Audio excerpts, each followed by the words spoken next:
another Aussie superhero hits the big screen. Supergirl is finally out. Now, this was my most anticipated movie of the year because the comic book that it adapted, Supergirl, Woman of Tomorrow, is an amazing story. It's one of the best comic books I've ever read. And I just saw Supergirl in IMAX. This movie lived up to my hype. It is amazing. Though I will clarify that I don't give it the exact on the dot rating that I thought I would give it, but still, this is an amazing story. It is a strong adaptation of Woman of Tomorrow, but the movie is very much its own unique experience. Structurally, it's very different from the comic. There are other differences, but it follows the core story. It knows what made that story so unique and compelling.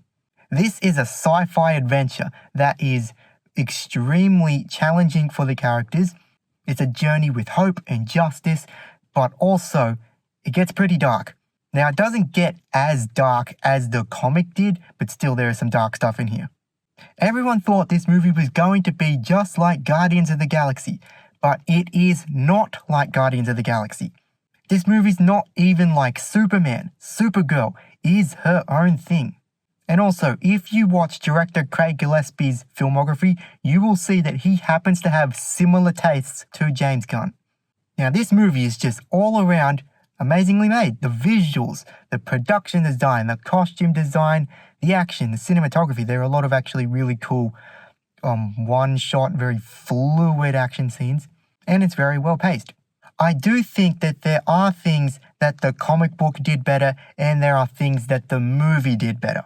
Some things that the movie did better just made it more enjoyable and also easier to follow. It's a lot more linear than the comic. And then there were things that the movie did that I didn't think were better than the comic. Now, they didn't bother me really, but there was one crucial thing that had me go,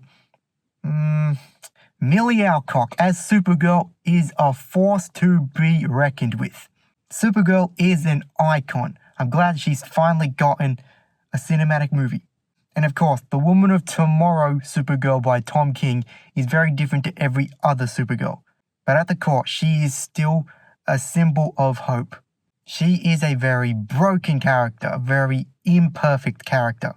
But she can be funny and she's good at improvising and she has a never-ending desire to do good and seek justice. And Millie manages to balance both of those sides. Of course, Supergirl is an invulnerable character, but they did an amazing job of making this journey physically challenging for her. And I feel like I need to say this, this movie is absolutely not feministic at all. The character is so imperfect. One difference from the comic relating to Kara's motive I did think worked for her arc in the movie, and I absolutely love her suit, it's just perfect. Ruthie Mary Knoll from the Woman of Tomorrow story is a very memorable character, and they translated her to the screen perfectly. She's just a kid, but she's been through loss, but she's so determined, she's so articulate and talks too much. Her dynamic with Kara is so entertaining, and it's also so touching. Eve Ridley and Millie Alcock really bounce off each other so well. Crypto was a scene stealer in Superman, and once again, he's a very naughty but adorable dog here. And he's crucial to the story, of course. One of the biggest highlights of this movie is Jason Momoa as Lobo. Now, he was not in the comic book, but adding him to this was just a perfect inclusion. Jason Momoa was born to play Lobo. It's a new level of legendary casting. He is Lobo stepped off the page. Honestly, he's just playing himself. Now, Lobo is an exterior force in this movie, so he's not just there to be a fun character. He serves a purpose. Every single time he was on screen, I was just smiling. I can't wait to see more of him. The main villain is Krem of the Yellow Hills. He was a very unique villain in Woman of Tomorrow.